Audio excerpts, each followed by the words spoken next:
And Greetings and welcome to our poetry reading. We're going to take you to unknown realms. So join us as we introduce you to some speculative poetry.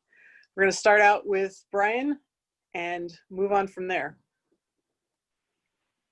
Thanks, Jen. So this is called Tomorrow's Moments. It appeared in Liminality at the end of 2018. I met an admin from an antique land who said, "Two webcams point into a room gone mad. We don't know where it is or who configured it. The floor is littered, cans, chips, cigarettes devoid of breath. Upon the wall a banner hangs, Spring Break '09. The feed is live, and yes, the frame rate's fine. The bodies on the floor we linger on. Their limbs are gone. Their pallid flesh decays on video. Their lifeless eyes regard the comments coolly. But for all the far-flung chatter, dead and motionless they stay. 100 million strangers watch and pray and cannot help and cannot look away." Wow. Yeah, it's like, how to clap. I'll take the finger snaps. All the finger snaps. Yes. I'm Valerie Valdes, and the first poem that I'll be reading is called For the Weary. One day, you simply stop avoiding spindles and spinning wheels and let the inevitable happen. You bleed. You fall. You sleep wrapped in thorns, suffocated by the scent of roses, cruel and cloying as happy endings in a world of curses. Perhaps a savior will come. Perhaps not. Time passes around you now, marked by the height of uncut hedges. If a well-intentioned hero kisses you awake, still their lips with a scarred finger, return to your pillow and dream on. Rest is its own magic when fairy spells cannot suffice. Hope is a seed we spit onto hard earth. Beauty is not an obligation.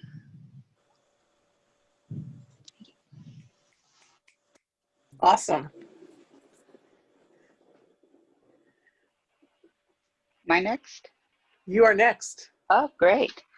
Well, I'm Wendy Van Camp, and I'm going to be reading a poem that published this past June in a magazine called the Starlight Emporium magazine. It is called From Pad 39A. It's in 3 parts, and it's about the recent SpaceX launch. The first part is called Apollo.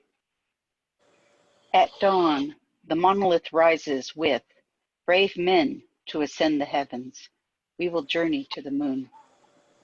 The nation holds its collected breath as television cameras spy. At dawn, the monolith rises with brave men to ascend the heavens. On magnificent blossoms of fire, Kennedy's dream comes to life. We see our world with new eyes.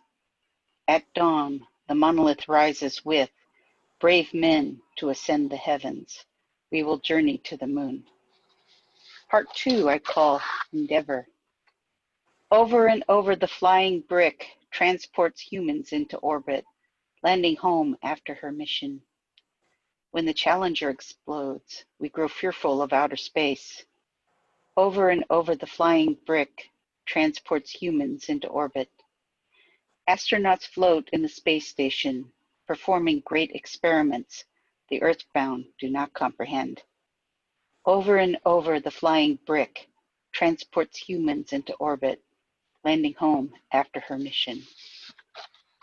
Part 3 is called Dragon. The rising dragon is a javelin, with precision pierces the sky, leaping forth from pad 39A. Despite masks and social distance, the nation relives Apollo mystique. The rising dragon is a javelin, with precision pierces the sky. Former shuttle pilots rename SpaceX craft their Endeavor, bringing the past into the future. The rising dragon is a javelin, with precision pierces the sky, leaping forth from pad 39A. That's it. Excellent.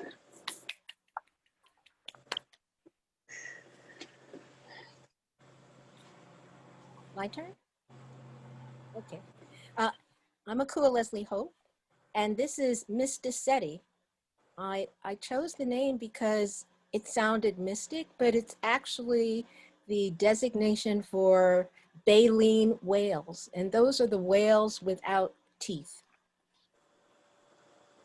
When Inuits pray to the whale, their prayer boat captain lifts his arms, sings aloud that all be kept from harm, that this vessel of life will surrender, relinquish its one self for their many, and that all whale is and carries transforms to fuel their community.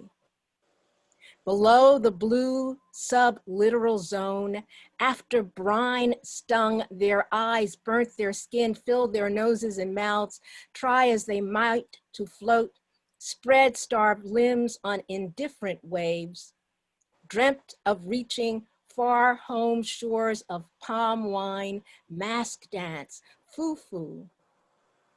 Some embraced the inevitable. Others fought with the same outcome. Those incarcerated, these enslaved, these forsaken, keel-hauled, shackled, and bound to an alien ledger for insurance, jettisoned into the sea. The whale met the many and recognized their purity of anguish, their longing to rise up and know land again, to see sky and light above the waves that buried them, to breathe free. They reached out to her, exchanged knowledge of a shared cruelty by the same slayers who used without gratitude, killed without hunger, who stole and discarded life for profit. Whale was 100 when she swam by these waiting souls who attached to her like the barnacles she wore, swirling around her until each found the right spot, cemented their remnants of being to her vastness, armored her, informed her. Some entered whale song. Some became sirens after a century of ocean crossing. Others protected her, warning her away from murderous ships, harpoons, and ports that rendered her kin lamp oil and beauty cream for abandoned wives. The wreath of death preserved her life. Miss Dissetti. Beautiful.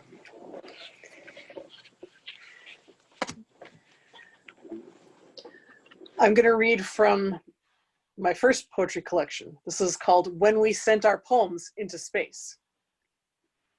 No one expected words to break loose in the moments before the ship freed itself from gravity, but the pages riffled in the processed air and clogged various meters and filters, spewing random adjectives and verbs, a kind of antibiotic spray which smothered the astronauts and frightened small beasts raised from the muck of Earth to serve the higher purpose of knowledge. Unfamiliar with the lockstep of rhyme, they panicked and escaped, bobbing like furry apples in a zero-G tub. Those in the control room heard the assonance of the engines shift to dissonance, an onomatopoeic shriek of iambic thumps and shivers that troubled the dreams of engineers and erased the firmly drawn lines of their plans. No one suspected the malevolence of sonnets, the fierce wrath of the cinquain, or the dervish soul of free verse, though given the sudden reversals and dodges of haiku, perhaps we should have. Some future civilization may note the danger posed by our reckless words, the lonely hulks crumpled and spent in orbital lanes, the shadowed blades of verse waiting in airless silence. Or perhaps our poems will catch them off guard and give them an elegiac finish. Thank you. So now we'll start again. Back to you, Brian. Okay. I'll move away from something horror-based into something a little bit more fantastical. Still 4 more ain't though. This is a villanelle that appeared in Silver Blade just last month, upon the climbing of a topless tower. I climb toward a sense of victory. The stairs within the tower stretch for days, and if I reach the top, I will be free. I lived my days existing in the shade and, like the tower, hollow at the core. I climb toward a sense of victory. Each step, a tax for duties never paid, my sins made stone for all that came before. And if I reach the top, I will be free. I cannot reach the end with wizard's ways, 1 foot before the other, nothing more. I climb toward a sense of victory. The memory of life begins to fade, my sight exclusively the step in store. And if I reach the top, I will be free. Eternal punishment for errors made. I can't remember what I'm marching for. I climb toward a sense of victory. And if I reach the top, I will be free. Excellent. Love Crystal has requested that we talk a little bit about what inspired the poems. So if you wouldn't mind doing that, and the rest of us will also do that. Sure. So this poets liking to talk as they do, exchange prompts every now and again. And I received a prompt of what looked like a stairwell. And it might, couldn't really tell from looking at it, climbing up or going down. And I thought back to a long time ago. I was in Berlin in the middle of a heat wave and having an allergy attack as I tried to climb one of the victory towers near the Reichstag. And it felt like an eternity. And so the image prompt and that memory and that rather miserable feeling kind of merged together. And the repetition of doing the villanelle and the repeated lines just seemed to flow pretty naturally into that. So that's where that came from. Cool, thank you. Mm-hmm. All right, Valerie, you're up. All right. I'm going to do a long one. Sorry. It's a sestina. Womp, womp. And this one was inspired, actually, this is from several years ago and was inspired by the law changing to allow same-sex marriage. It is called Uncivil Unions. And I have a quote here. I will not give up that which I have tasted. Harvey Milk. Young and old, rich and poor, they gather in the village amphitheater under the thrice dark moons of summer's fall, armed and armored with wormbone, eager to hunt beside their betrothed for the right to marry. Those who fought before wish fortune on them all. Into the desert foothills, dry and cool, they all run or limp or are carried. They gather speed and spread out in pairs or groups. Some marry strength and grace. Some are undertrained but hardened by devotion. The hunt cares only that they live or die, rise or fall. The fireworms rouse. Ashes fall as they shake their coal-black scales, which all soon flush to red. Prey nears, soft ones, hunt and burn and eat. The creatures gather stout legs beneath them and leap, air under taut wings, lifting away from where earth and sky marry. Some say it should be easier to marry, as simple to exchange vows as it is to fall in love. Still, out in the starlit wild, hard dirt under aching feet, alone together, they discover all the truths of each other. Sage and creosote gather beneath squat trees, older than the first who dared to hunt. Like meteors, the worms inflame the sky, hunt for movement in the brush below. Spears marry sweaty palms. One lover tenses to gather courage, separates from safety. Bait. Worms fall as streaks of fire, tooth and claw. Trust is all the lonely lure can be shielded under, until their partner rises, aims at the spot under one blazing arm where scales are weak. The hunt, birthed from untold age of courting, all turns on a well-timed throw. Will wormbone marry wormheart? Will the merciless creature fall, or will lovers weep, with only charred corpses to gather? Such is the trial, the burden, under which they marry. Love proved by dogged hunt on the dark cusp of fall. They stand to lose all, but still they come out, still they gather. Wow. Sestinas are really hard to write too. I guess Who's up next, Wendy? I think I am. I'm going to be reading a poem called Cassandra.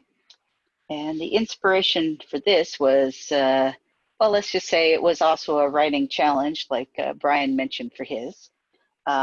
This was supposed to be from basically an ABBA song. And this is kind of what I came up with. And this one published back in 2018 in a magazine called Lit Up. In the morning, your ship will be sailing, prepared by your father to whisk you safe. Watch the Silicon City understanding as the people flee the enemy in haste. Now that the last bloody day is dawning, you suffer your secrets within your heart, for none would listen to words of warning. O Cassandra, it is time to depart. Into the fair skies you rocket up, away from the death you have foreseen. In orbit, solar sails prepare to cup waves of photon energy by a machine. Sorry, Cassandra, we did not believe. We only saw it as dreams you would weave. And that's that one. Nice.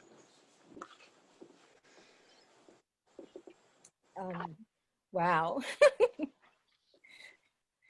This next poem is Dragon, and it was in Fairy magazine, which has now changed its name to Enchanted Living. It was inspired by my ancient love of dragon, having read The Dragon Riders of Pern almost when it came out, so back in the 60s as a young person. And then there were movies to restoke my love of dragons, dragon hearts. And then a friend with a young son told me he liked a series, knowing that I liked dragons. And then I became enamored of or unhappy with how to tame your dragon. So Dragon. Those portraits of us as winged alligators are unseemly. I don't chomp raw meat. I'm flexible, articulate, prescient. My iridescent armor is fish scale soft. Should you touch me, I will shimmer my plates. My eyes are large and slanted, my nose equine and feline, with flared, delicate nostrils, Roman arches that relish blooms of peonies as well as milkweed, savor the intoxication of apple blossom and fruiting spires of catalpa. My fire, not unlike your own, who can breathe hot or blow cold, which we do, to tease lace filigrees from ice, moisture sculptures to adorn winter before we fly south, unless heart-bound by love for some cause we think just, or enamored by a soft-fleshed child we cannot touch, only covet or guard. When your oldest friends are trees and you carry seeds of a coupling made before the river turned east, you cherish any connection. After you've buried your boulder eggs apart, having inscribed each with runes of hope and instruction, yes, we're born large and literate, they're left in quiescent peril to awaken when and where the earth heaves again and bleeds her molten recreation. Dragon. I want to meet your dragons. Thank you. I'm going to read one called Summoning Stones. And I wrote this because I think of how poetry is often similar to chants, to religious expression, but also magical expression. And so, Summoning Stones. I call the pebbles, broken by ice, smoothed by water and time. I call them from the beds of dying streams, from the unsuspecting gardens. I call the gems from the necks of fair ladies and the crowns of kings. I call them polished and faceted. I call the cursed and the blessed, rich things stolen from the earth. I call the once living, the tiny carapaces and bones of manheight. Arise and stand forth, unblinking in the sun of another day. Remember the taste of living flesh. I call boulders spat out by glaciers, cast down from the heights to languish. And I call cooled lava, the pulse forgotten in the flow of stone. Nor have I forgotten the mountain ranges and great rifts that break the land, swallow the veins of rivers and give rise to other streams. All these I encompass in my calling. All these I summon to rise up and bring fire, to dance creation on the fragile and the unmindful. These are the old gods, shaking existence beneath my feet. Thanks.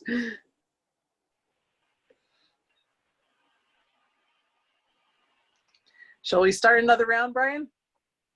Sure.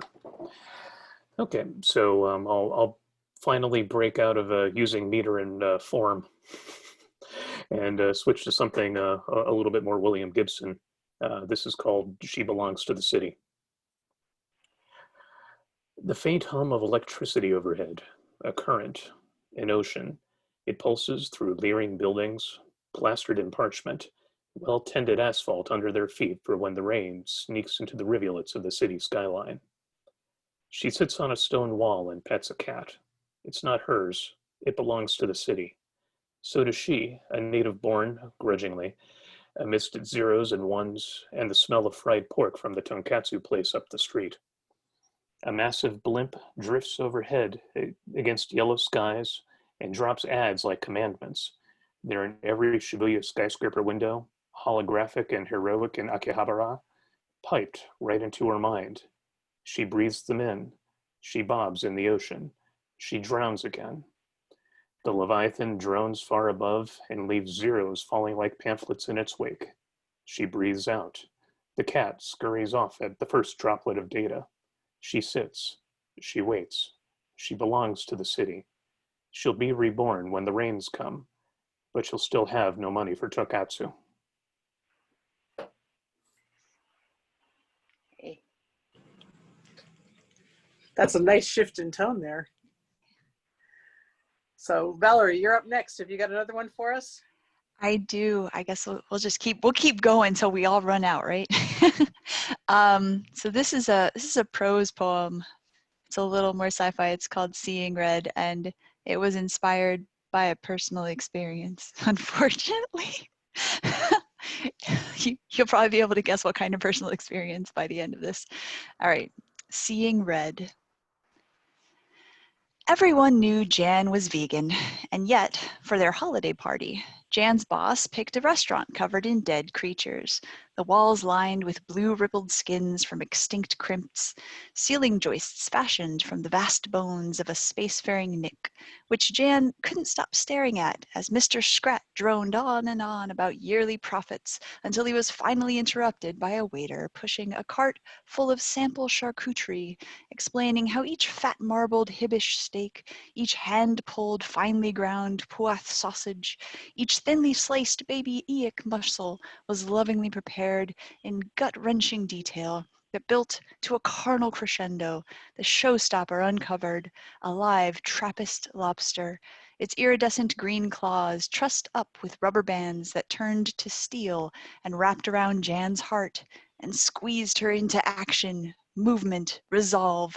Jan grabbed the poor creature and bolted, chased by first one waiter, then four, weaving through tables of confused carnivores like hunters stalking prey, dodging sommeliers and water servers and busboys, Mr. Scrat slack-jawed with her other co-workers, but it was too late to turn back. Here was the hostess trying to block the door, so Jan held the lobster up like a talisman, its long, ropey swimmerets writhing wildly, and the girl shrieked and dove aside, and Jan was out. The lobster was free. sitting quietly in the passenger seat as Jan drove home to her girlfriend Trish, who was watching a documentary on bees and eating kale chips when Jan stumbled in, and before Trish could sigh and say, "Honey, again?" Jan stepped over countless furred and scaled and slimy species from a half-dozen planets to drop the lobster into the tank in the dining room, where it sank to the bottom with its brethren, swarming over each other, their antennae trembling at her with what she assumed to be, what she desperately hoped, was gratitude. Oh, now I'm picturing your house full of creatures, and that's great. I never stole a lobster, though. That's not what happened. It was all set up and none of the denouement. All right. Wendy, have you got another one for us? I guess so. Well, this was kind of written from the same challenge, just a different poem. It's called He Is Your Brother, and it was published also in Lit Up, this time in September of 2018. I do not wear chains, but I am a slave, born in factory, fathered by science, trained to be a fighter in human wars. I am declared the ultimate soldier. My sergeant says, look right, and then to the left. Each face is an exact copy of my own. We are the same height, same build, the same soul. Treat him well, for he is your brother. As my brothers die around me, I wonder if this is all there is. I do my duty, fighting in another war. We move in formation under the hot sun. Do I stand with my brothers and fight? Or do I fight alone for our freedom? And that's the end of that one. It's loosely based off of the Clone Wars from Star Wars. Love how we have so many different inspirations. All right, next up is Akua. Oh my gosh, I was just so in the moment. I totally forgot. Okay. This is They Won't Talk to Us, and it's inspired by it was the latest revelation about ice on Mars, and what we thought about that discovery. They won't talk to us. Martians move as one and many under ice-shielded sun. They contemplate tides and run.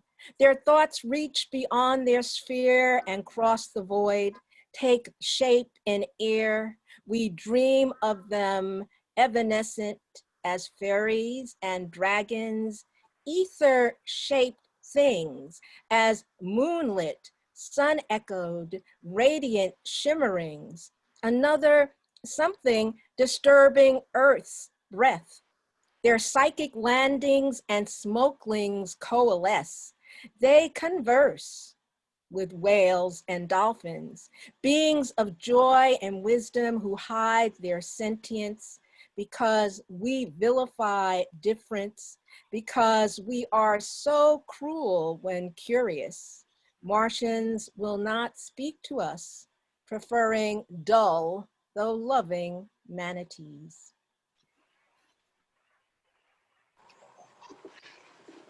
I honestly, at this point, can't say that I blame the Martians.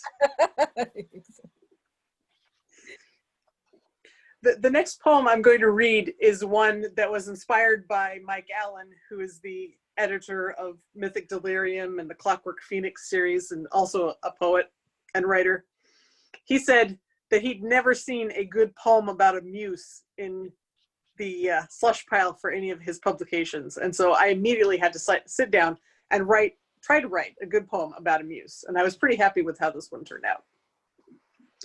I muse. I am the hot breath at the end of the evening, the sound your chair makes as it slides away from the table. Wherever you sought me, at the bottom of a bottle of green glass, in the arms of some sweaty lover, at the point where the line tethering you to the earth stretches to breaking and snaps back. I slip farther away the faster you travel. Listen closely when the mad old woman on the subway, the one who stinks of onions and cheap wine, tells you to stop dreaming. She knows the truth, that every drop of blood you shed on the page, every tear you taste, every lonely moment stretched on the crucifix of your desire makes for a pathetic little sacrifice on my altar. Offerings heap up like bones in an ossuary, dust spalling from the brittle ends of lives. You thought to tame a goddess with a few drops, a few crumbs, a few words scrawled on the skin of the world? Fool. Only in that fierce moment when you slough off everything that names you, everything that tames and cradles you, can you touch me. Break the glass.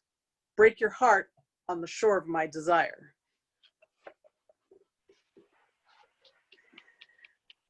Thanks. I think we've got time for at least one more round. So if you would like to go next, Brian. Okay, I think I can spot you one more. This is called Erosion After the End of the World. The wind can speak, but only rock will hear it howl its feral rage out to the point of puking. Rock remains. It cannot feign its care or look away. The rock must bear the world. It is the world, or what is left of it. The weight, like stone, remains upon its shattered shoulders. Wind, annoyed, gusts on about the loss of yesteryears, bereft of sun and trees and bees and humankind. The rock cares not. The remnant earth, resigned to slink its shattered days beneath the wind, will sit and wait, lifeless, loveless, and find emotional erosion takes some time. The wind will cry, it's wind, it always does, and rain will break its weight upon the rocks and every caret harbored in its prime. A million years, and then the rock is gone, consumed by wind, who can't but carry on. Wow. Did my best to try to, a fair number of poems featuring narrators, characters. I was trying to picture something way past the point of having characters or a specific real narrator. And of course, these days, environmental concerns being what they are, it was some of this stuff came rather easily to mind. Oddly enough, yes. All right, Valerie. Yeah, I was trying to decide between two, and I think they both follow Brian's decently, so I'll go with the shorter one, which is a sonnet. This was inspired by an anniversary of Chernobyl, and it is called "What Are the Roots That Clutch?" We come back, the woman says, between her grasp and tug at garden weeds. Wet wormy fingers furrow through the clay she calls her own, spread beet and onion seeds on a hard square of earth behind her home. She trades for what she cannot grow or make. The nearest neighbors live like her, alone with well and candle, chronic stomachache, blurred vision, but clear stars above the trees. Sometimes she walks the long miles into town to stare at bones of buildings, crumbled streets, decaying Mayday posters. Teeth stained brown, she grins at looming ghosts. We need our space, she says, and pats the soil back into place. Wow. This is a good theme we've got going here. All right, Wendy. I guess I'm finally going to get to some of my sci-fi coup, which of course is science fiction themed haiku poetry. This is a series that I've actually published several times in anthologies and in magazines. And most of it has been translated into my artwork as well. It's basically inspired by a little thing called Tabby Star out in the galaxy that has inspired a lot of talk about Dyson spheres. The first one, forgive me, I need my glasses off. The print's a little small here. First one is called Kick 8462852, which of course is the designation of Tabby Star. 1,500 light years, human warp drive propels ship, odd pulses, promise life. The next one I call Dyson Swarm. Hold my place forever, lonely swarm of graphene sails wireless energy transfer. The next one I called Dyson Ring. One by one we encircle, stalactite's self-replicating ring, star energy captured. And the final one of this series is called Abandoned Sphere. Lack of radiation, dead stalactites enclose alien star. We claim all salvage rights. And that's the end of that series. Well, that's cool. Akua, are you ready for us? Yes, this is for 9/11, and it's called Above. Light workers saw angels and the ancients rise up from the Hudson to ease the pain, catch souls before bodies hit hard ground. They saw wings between polluted hail, a fractured edifice after jet-fueled fury, madness, fire, and rage, saw angels and towering ancients stride toward the wailing wound, catch, cleanse, soothe the lost.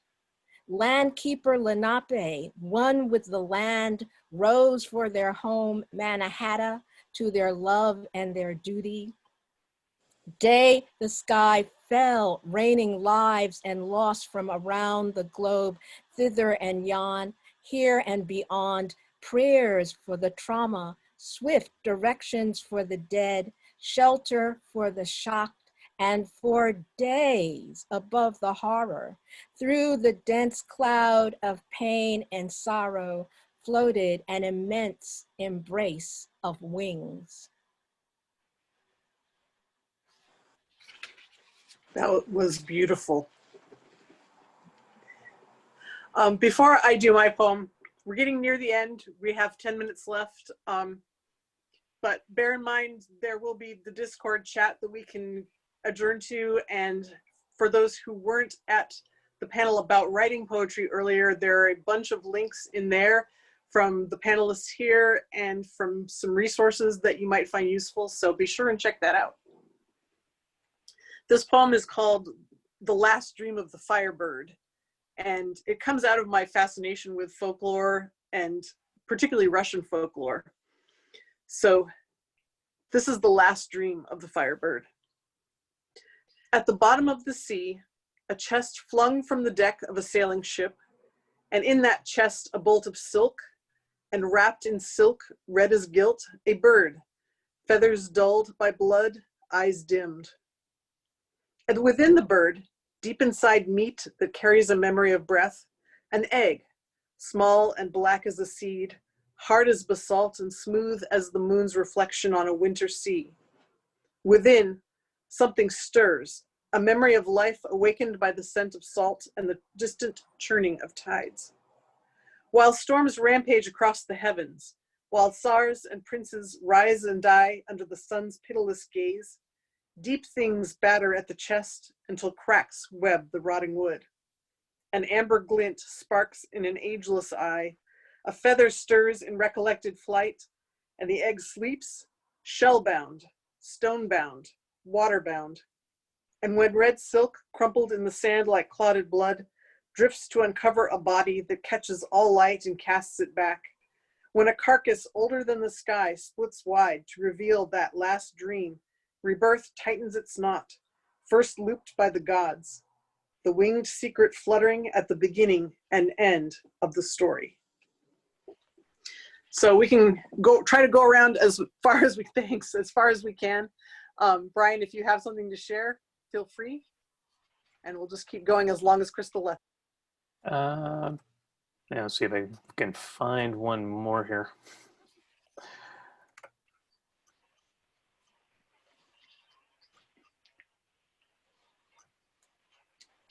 The downside to using a computer compared to pen and paper, of course, is that I have to wait for stuff to load.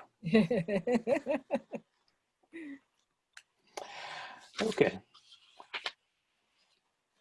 Droplets of an alternate reality fall to asphalt in spots, in sheets, and through each prism, city lights, red, yellow, blue, neon, screaming for attention. Visit me, pay me, save me. A whirlwind of images pulls in corners of the road near the sewer drains. A car cuts through a puddle, and once I'm wearing another dimension, all the lights go out.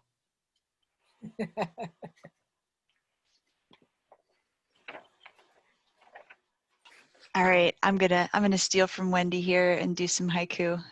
These are thematically related, but not otherwise. They are all search engine haiku, as in series of search engine entries. How to make tacos. How to make tacos love you. Taco breakup songs. How much do eyes weigh? Number of eyes in a pound. Jelly recipes.